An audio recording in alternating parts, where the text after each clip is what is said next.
Bref. Vu qu'il n'y a pas de zap le dimanche, je vais me regarder ça. Il n'y a pas de consensus aujourd'hui pour envoyer de manière officielle, assumée. Putain, j'ai toujours pas vu la vidéo de Mélenchon. Elle a l'air intéressante, là, où il parle d'économie de guerre. Ça fait chier. Et endosser des troupes au sol, mais en dynamique, rien ne doit être exclu. Rien ne doit être exclu. Ces mots ont fait bondir dans de nombreuses capitales européennes et mondiales et les réactions se sont multipliées. Il n'y aura aucune troupe au sol, aucun soldat envoyé, ni par les États européens, ni par les États de l'OTAN sur le sol ukrainien. Ça veut dire que Macron, dans sa démarche, il est vraiment seul, quoi. Parce que, à mon avis, l'Allemagne, c'est pas leur truc, hein. L'Allemagne, c'est pas leur politique internationale de vouloir envoyer l'armée et tout ça. Donc, bon, déjà, si l'Allemagne n'est pas dans cette position, il y a peu de pays qui suivent derrière. Qui suit Macron dans sa politique de con, là? On dirait qu'il n'y a pas grand monde, hein, genre, je sais pas. Il a l'air seul avec ça. Il est fou, hein. A assuré Olaf Scholz, le chancelier allemand. Se joue une bataille sous-jacente au niveau de l'opinion publique. Elle est en train d'évoluer négativement si on se situe du côté de l'Ukraine, et plutôt positivement si on se situe du côté de la stratégie de cyberpropagande ou des actions cybernétiques menées par la Russie. Le président Action cybernétique? C'est de nouveau Ok. heurté à une vive opposition, sinon désapprobation de la part des différents partis à l'idée d'envoyer des troupes sur le terrain. À la sortie de l'Elysée, Fabien Roussel du PCF rapporte qu'Emmanuel Macron leur a expliqué qu'il n'y a aucune ligne rouge. Un peu les pays de l'Est, Pologne, Tchéquie, Balte. Oui, bon, après, ça m'étonne pas, parce que du coup, eux, ils sont menacés en étant la zone tampon, en soi. Mais ouais. J'ai cru entendre des trucs comme quoi 5 ou 6 pays européens ont un peu suivi la marche plutôt côté Europe de l'Est. Ok, oui, ok. Aucune limite au soutien de la France à l'Ukraine. Manuel Bompard de la France Insoumise a déclaré, je cite, « Je ne veux pas vous raconter d'histoire. Je sors avec plus d'inquiétude. Le président de la République ne semble pas prendre la mesure du risque que ferait courir un entêtement dans cette voie militaire. » Raphaël Glucksmann, le candidat de la coalition autour du PS aux élections européennes, qui demande justement, qui propose que les pays de l'Union européenne, la France... Et du coup, il sert à quoi, Glucksmann? Parce que vu que sa position, vu qu'un peu sa particularité, c'est précisément ce truc lié à l'économie de guerre européenne et des trucs comme ça, qu'est-ce qu'il peut faire, Glucksmann, vu que Macron vient exactement de prendre la position qu'il souhaitait? En particulier, bascule dans l'économie de guerre. À vous écouter... C'est facile de le dire ainsi. On ne bascule pas dans l'économie de guerre. Surtout quand on n'est pas en guerre directe. En fait, comment Glucksmann, politiquement, va pouvoir se démarquer et s'opposer à Macron, vu que finalement ça match? C'est très difficile de faire... C'est un libéral et c'est un belliqueux du point de vue européen. Donc... L'économie de guerre, c'est quand même des sacrifices. Déjà, l'économie de guerre telle que c'est actuellement... Glucksmann qui est en train de s'effondrer dans les sondages. Bah oui, mais c'est un épiphénomène. Les gens s'en battent les couilles. Hein. Il participe pas à la vie politique, Glucksmann. Il a pas des lieutenants, il a pas des soldats. Ce truc-là n'est qu'un phénomène... c'est de la poudre. Genre, évidemment, la poudre, ça finit par être soufflé par le vent. Enfin, un effet d'annonce, quoi. En Russie, c'est une augmentation de 70%. C'est personne, Glucksmann. Alors, si, c'est quand même quelqu'un. Genre, c'est précis, mais politiquement, il est nulle part, quoi. Enfin, Le budget de la défense, c'est 30% des dépenses fédérales et c'est un PIB consacré à la défense de 6%. Est-ce que les Français sont prêts à mettre plus de 2%? Glucksmann, son appareil... Non. Là, c'est le Parti socialiste, mais c'est quand même purement opportuniste. C'est une prise de guerre, entre guillemets, d'un PS un peu fatigué, mais il aurait pu être pour quelqu'un d'autre. Hein, Raphaël Glucksmann, il est de gauche comme moi, je suis pas. Moins vous avez de collègues, plus vous avez de classes surchargées, parce qu'en fait, on rebascule les effectifs, etc. C'est comme ça que ça fonctionne, malheureusement. Et en fait, ce qui est intéressant de voir, c'est que... Ah, mais c'est que un zapping de leur émission, en fait. Ça s'inscrit dans une période où le ministère a accepté une coupe budgétaire de 692 millions d'euros qui vont avoir un impact sur beaucoup d'emplois. Et du coup, en fait, là, les revendications du plan d'urgence 93, elles sont progressistes, parce qu'en fait, elles demandent des emplois là où le ministère nous annonce qu'ils vont fermer. Bon courage, hein. C'est ce que je disais, par exemple, vis-à-vis de Rachida Dati. Là, elle s'intéresse aux prépas artistiques et à toutes les écoles publiques, et il y en a qui vont sûrement fermer dans le secteur de l'art. Globalement, je pense qu'il y a un plan qui vise à... Bon voilà, on va pas donner de thunes pour l'enseignement public. Hein. Je pense que voilà, on a encore 3 ans. Hein. Après, il faudra voter, mais on est mal barré jusque-là, quoi. En résumé, c'est un plan d'urgence pour l'éducation. Donc c'est une campagne qu'on a menée avec l'intersyndicale 93. Lui, c'est vraiment un prof. Physiquement, c'est un prof. Alors que ça pourrait être autre chose. Mais c'est... Ouais, j'ai jamais eu de prof comme lui, mais je sens que c'est un prof. Avec la CGT, la FSU, Sud Éducation et la CNT. Et on a chiffré les besoins à la fois en termes de personnel et à la fois sur le bâti scolaire. Vous savez, le modèle libéral, c'est un modèle individuel. C'est basé sur l'individualisme. Oui. Et un tas de choses à changer dans ce sens-là. Par exemple, vous regardez la tarification des transports. Pendant très longtemps, c'était une tarification qui était unique, qui était réglementée. Puis maintenant, c'est une tarification plutôt dynamique en fonction de quand tu prends ton billet, à quelle heure, à quel moment pour l'avoir moins cher. Donc toute notre vie... Il parle du train surtout. A été soumis à des formes d'individualisation pour avoir le prix le moins cher, d'individualisation dans les discours sur la carrière. Et on fait comme si on était finalement des gens sur qui le fonctionnement de l'économie n'avait pas d'impact. Et le résultat, on le voit de plus en plus aujourd'hui. C'est-à-dire que la question du modèle social, plus personne n'y comprend rien, plus personne n'y croit vraiment. Tout le monde part du principe que c'est à toi de t'en sortir, que quand on veut, on peut. Et le résultat, il est là. C'est que même parfois dans des gens qui vont être dans les classes populaires, mais parce qu'ils vivent déjà cette vie. Ils ont moins de services publics, ils sont en auto-entrepreneurs. Bah ouais, mais ils vont pas juste chialer. Du coup, ça devient des petits libertariens, alors que c'est les perdants de cette histoire. Mais bon, c'est comme ça. Donc pour eux, déjà... Ils sont dans l'état d'esprit où le travail ne dépend que d'eux. Et c'est quoi ce style vestimentaire? Mais c'est quoi le problème avec... Bon, ça va, c'est classique. Qu'il n'y a plus de sécurité. Une espèce de chemise en velours bleu, là, je sais pas, là. Enfin, c'est pas du velours, c'est du feutre, non? C'est quoi le problème? Je vois pas. Enfin, c'est pas choquant. On a trop tendance à penser que le 8 mars c'est une fête, alors qu'en réalité c'est une journée de lutte et de mobilisation, de combat pour gagner l'égalité entre les femmes et les hommes. La CGT, comme 5 centrales syndicales, appelle aujourd'hui à participer massivement parce qu'on appelle à la grève féministe. Pourquoi on appelle à la grève féministe? Parce qu'aujourd'hui, dans le monde du travail, les femmes sont payées 25% de moins que les hommes. Et les femmes ont des retraites en moyenne de 40... Putain, l'autre fois j'étais passé sur le stream de La Sainte où elle matait un truc, là, le truc de Marie Saint-Filtre. Mais ouais, en fait, des fois on oublie, hein. Mais c'est dire à quel point ce sujet, c'est vraiment un sujet genre obscur. Parce que c'est ça, mais vraiment, le sujet de la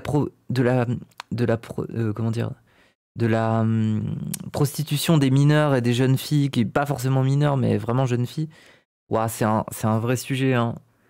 Et il n'y a pas de thune qui est mis là-dedans, il n'y a pas de formation de la police qui est mise là-dedans. La justice, c'est un enfer. Et c'est un vrai sujet. Et ça me fait bader. Ça me fait bader de le réaliser. Je pense qu'il faut en parler, quoi. Du point de vue des luttes féministes, il faut en parler, hein, parce que c'est chaud. Hein. Il y a de la traite humaine derrière, bref. Bref, je pensais à ça. Alors bien sûr, hein, le discours sur la prostitution... Mais voyez, soyez pas bêtes. En fait, je tiens à dire ça aussi sur le discours TDS gauchiste. Les gens, vous pouvez tout à fait défendre le fait que ça peut être un travail que des femmes et des hommes font. Alors aiment, pas toujours, mais en tout cas défendre le fait que ça soit un travail, qu'elles puissent, je sais pas moi, se syndiquer, avoir des garanties, ne pas forcément être que dans la clandestinité et compagnie. Mais il y a toute une dimension. En fait, là où il ne faut pas être trop bête, c'est qu'il y a toute une dimension très forte à côté de personnes qui sont certainement pas indépendantes et qui sont mises dans ces cycles-là, qui sont droguées, qu'on met dans des hôtels, qu'on groom. Bref. C'est un peu Bresson, quoi. Faut pas oublier ça, parce que moi, je trouve... Les discours gauchistes s'y retrouvent pas sur cette question. Mais aussi parce que cet aspect-là, on n'en parle pas trop. Et au final, encore un problème aussi du point de vue du féminisme, hein, c'est que du point de vue du discours TDS, on se retrouve très souvent avec des discours avec des personnes TDS émancipées qui vont parler du métier et tout ça. Et oui, certes, mais du coup, on base que notre discours sur ah, ok, donc maintenant le discours, ça va être d'accepter ce truc-là et de faire en sorte que ouais, c'est cool, girl boss, machin, tu peux t'en sortir comme ça, c'est un travail, il faut le respecter comme travail, ok. Oui, mais je pense qu'une bonne partie du trafic, c'est de la traite humaine, en fait. Genre, c'est d'aller foutre des jeunes filles dans des hôtels, qu'elles soient étrangères ou pas, hein. Des fois, juste, elles sont pauvres, en rupture familiale, elles sont dans un foyer, et c'est comme ça que tu te finis là-dedans, hein. Je veux dire, il y avait même, enfin, je veux dire, il y a même des filles comme ça, françaises, hein, qui ont fini sur l'île d'Epstein. Donc bon, il y a des réseaux.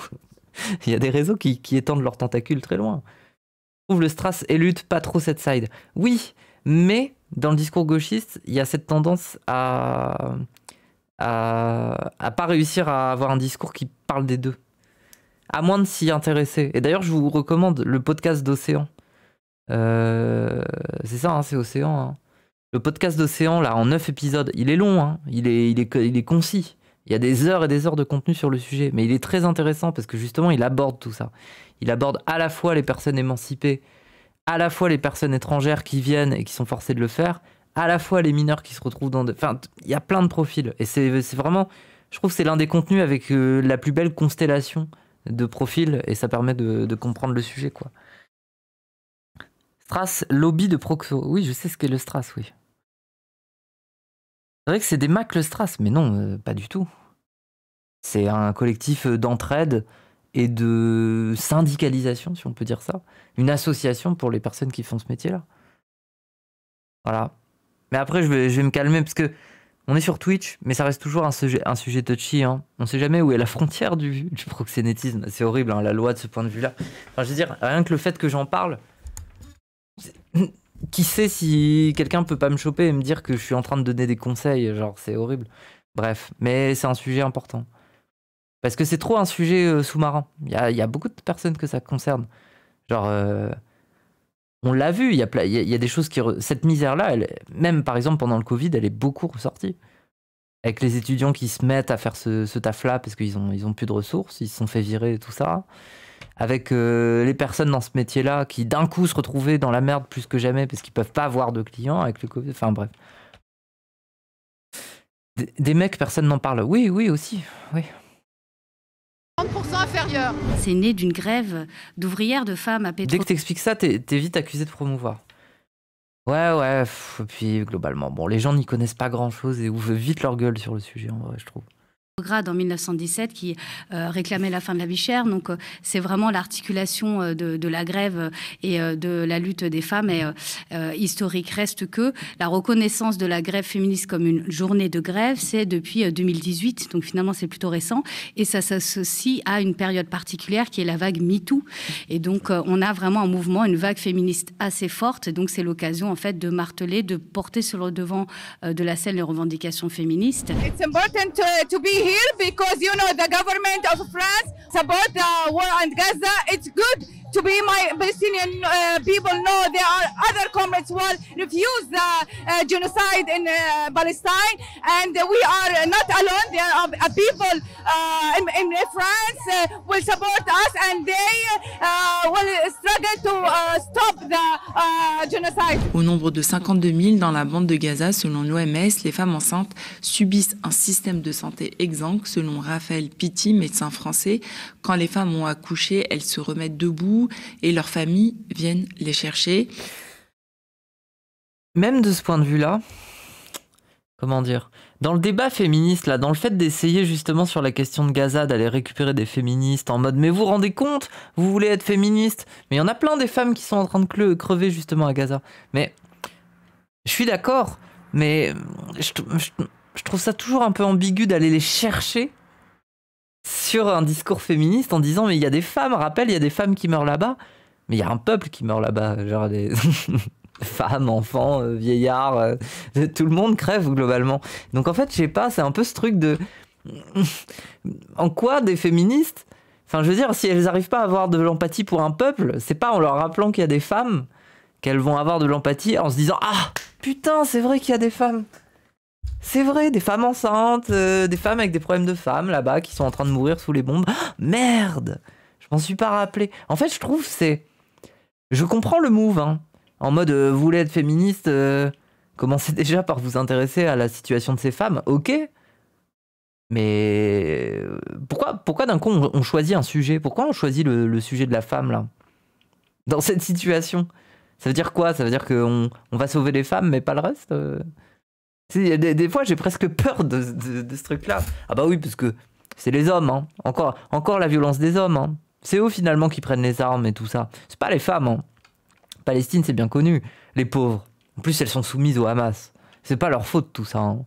Voilà. J'ai toujours peur qu'on tombe dans ces écueils-là quand on rentre dans ce genre de discours. Même si les militants palestiniens qui vont essayer de développer ces arguments pour aller chercher des féministes et les faire culpabiliser, c'est pas leur but. Eux, ils ont envie de parler du peuple. Mais je trouve que tomber dans l'écueil de forcément aller dire « Mais regardez, il y a des femmes, nanana. » Mais ouais, mais genre, on le sait qu'il y a des femmes. Genre, elles le savent aussi. Les personnes qui nient la violence de ce qui se passe là-bas, elles le savent. Quand bien même elles se disent féministes. Enfin, bref. Il rappelle la difficulté de quantifier la surmortalité des femmes enceintes qui est évoquée par plusieurs médecins. Tu veux plus toucher que utiliser l'argument des femmes, utilise l'argument des enfants. Oui, mais ces gens-là le savent. Tu peux les faire culpabiliser, mais ces gens-là le savent au fond. Les femmes accouchent dans la rue ou à même le sol à l'hôpital. L'hôpital de Gaza, spécialement celui-là, il reçoit... Ah bah oui, mais il est passé chez PDH, lui. Très intéressant ce monsieur. J'ai écouté l'émission. Puis au-delà du fait que ça soit intéressant, enfin c'est surtout, ouais, il a une force de caractère. C'est réjouissant et en même temps il a dû en voir il a dû en voir des choses dans la vie pour être serein, quoi. Ce gars-là vient à peine de rentrer de Gaza et il est serein, quoi. Putain, j'aimerais bien avoir cette force de conviction, quoi. Plutôt un village où il y a 20 à 25 000 personnes qui sont venues se réfugier à l'hôpital, pensant toujours qu'un hôpital ne sera pas attaqué, qu'il serait en sécurité. Qu'à l'hôpital, il y a de l'électricité, parce que dans la ville, c'est noir après le coucher du soleil. À l'hôpital, il y a un peu d'eau. À l'hôpital, on peut trouver toujours des choses à manger. À l'hôpital, il y a des gens qui ne peuvent pas sortir après avoir été opérés. Et tout autour de l'hôpital, les gens pensent qu'ils sont en sécurité parce que toujours, l'hôpital ne sera pas bombardé directement. Bah ouais, c'est un peu... Il me semble qu'au Moyen-Âge, c'est ce qu'on disait, avoir un hospice. Attendez. Il y avait pas... Au Moyen-Âge, je sais, il y a des lieux où si jamais, par exemple, tu es poursuivi par quelqu'un, si tu rentres dans ce lieu-là, tu as une amnistie, c'est ça, non? Je crois. C'est ça qu'on appelle juridiquement.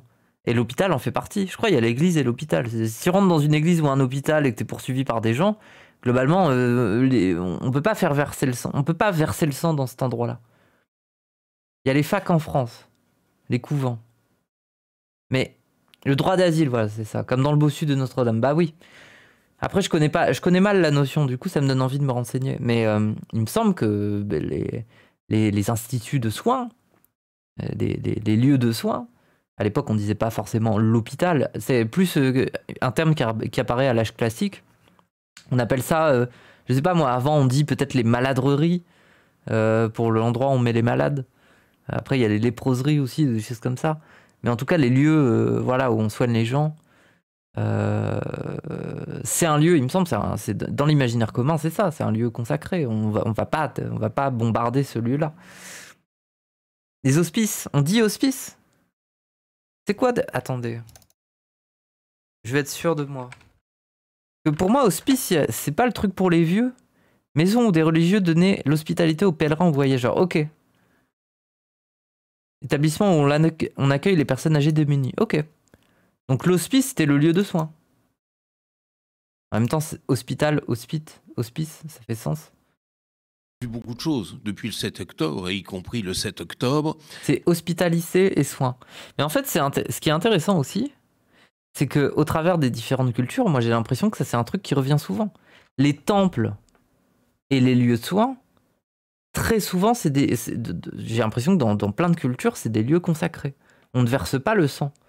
Les gens qui sont dans ce cadre-là, Ils sont pas censés se battre, il y a une trêve, il y a un état de trêve dans ces lieux-là.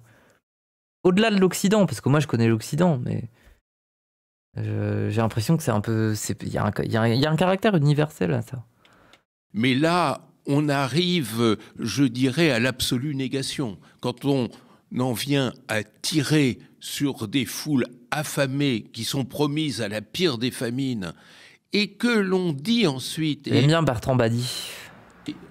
L'horreur a une suite. C'est le commentaire du porte-parole de l'armée israélienne qui a le cynisme, la mauvaise foi de dire que l'armée israélienne n'a rien contre les Gazaouis, mais uniquement contre le Hamas. Au même moment ou presque, autre face de ces horreurs, le Pentagone. Le Pentagone, c'est pas des islamistes. Franco-iranien, ouais, je crois. Gauchistes, c'est pas des wokistes. Le Pentagone a annoncé que 25 000 femmes ou enfants ont péri sous les bombardements. Attends, 25 000 femmes ou enfants? Ça inclut pas les hommes, du coup, ce chiffre de 25 000? Je pensais que ça incluait la population... Ah oui, c'est seulement les femmes et les enfants. Ok. Estimation très faible. Ça ne m'étonne pas, hein. Moi, je pense, très sincèrement, je pense qu'il faut déjà s'imaginer le double de ce que sont les chiffres du Hamas. En fait, il y a un truc simple. Si vous voulez déjà vous faire une idée du nombre de morts, c'est que au rythme des bombardements et de l'avancée de l'armée israélienne, il n'a pas été possible de virer les gens de sous les décombres. Donc la plupart des gens qu'on a comptabilisés, c'est des gens qui sont morts face à nous ou qui étaient étaient accessibles dans les décombres, en fait. Donc on les a comptabilisés comme ça. Mais un bâtiment qui s'écroule, il y a beaucoup de gens qui sont en dessous, en fait. On ne sait pas à quel point. Et puis il y a aussi tous ceux qui meurent loin des observateurs. Des gens qui par exemple, restent dans leur maison. Ils sont pas très nombreux, ils restent dans leur maison, et puis voilà, l'armée débarque, ils sont tués. Ces gens-là ne sont toujours pas comptabilisés. Ou alors ils sont comptabilisés, mais dans un ordre d'idées très vague, en fait. Où une fois qu'on sait que tel village a été bombardé, on se dit, bon, bah, il y a peut-être à peu près tel nombre de personnes qui est mort, mais on ne sait pas exactement. Il y a au moins 100 000 morts. Ouais, ça m'étonnerait pas. Ouais. Et à part ça, de sang-froid... 100 000 morts, ça me fait presque peur comme chiffre, mais au stade où on en est... Cet officier nous dit « Nous n'avons rien contre les Gazaouis ». J'ai pas pu m'empêcher, là, à l'instant, d'avoir un rictus, tellement on est dans l'absurde.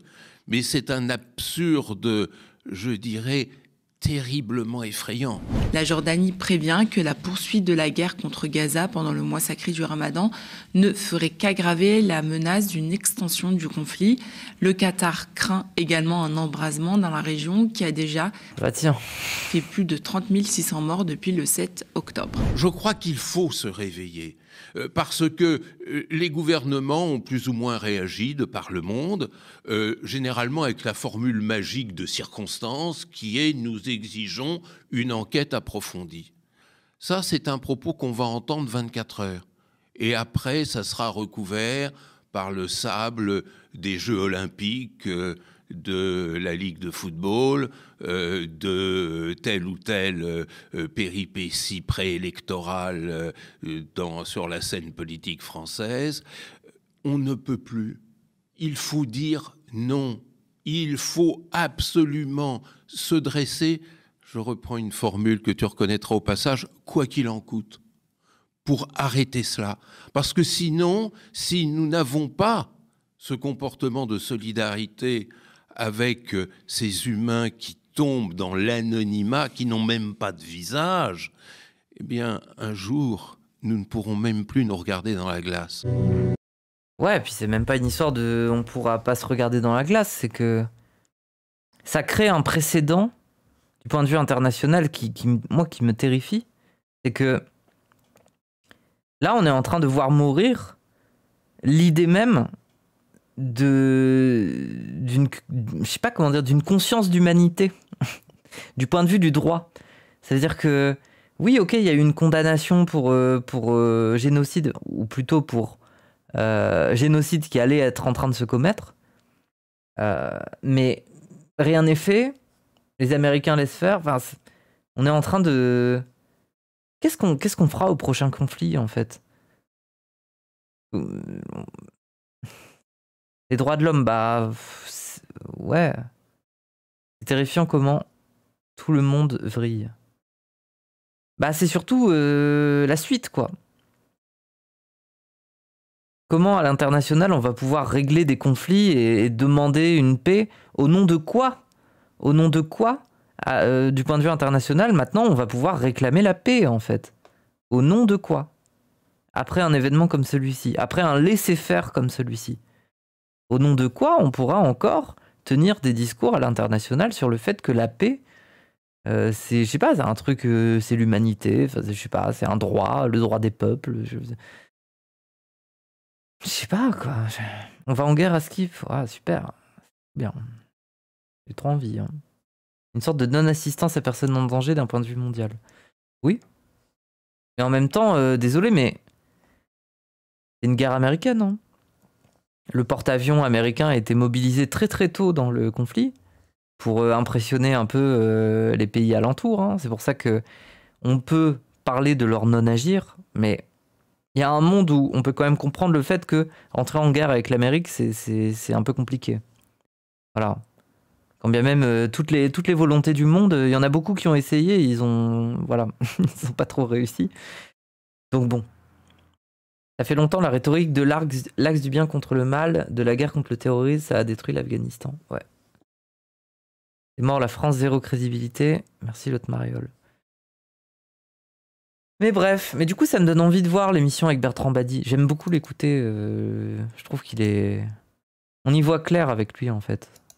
Parce qu'il essaye justement d'être... Enfin voilà. C'est un historien il me semble, non, Bertrand Badi. Il me fait rigoler son prénom. Universitaire et politiste français, spécialiste des relations internationales. Ok. C'est pas vraiment historien. Un des spécialistes de la sociologie des relations internationales les plus influents des 30 dernières années. Professeur émérite à l'Institut d'études politiques de Paris, il est enseignant-chercheur au CERI. Et c'est un franco-iranien, effectivement. Ok. Mais allez écouter Bertrand Badi sur le média. Moi, je vais aller l'écouter de mon côté. C'est long, c'est 1 heure. Oui, mais c'est pour ça que j'ai pas envie de voir ça en stream. J'écouterai ça de mon côté. Peut-être après le stream, là. En mangeant. Mais ça, c'est le contenu que j'ai envie de me faire de mon côté. Parce que j'ai pas tant de choses à dire. Je suis pas une militante PDH, moi. Je peux pas commencer à dérouler sur le sujet non plus. Mais j'aime beaucoup m'informer là-dessus. Enfin, c'est pas que j'aime, c'est que ça me semble très important de le faire en ce moment. Il est passé sur Regard aussi? Ok.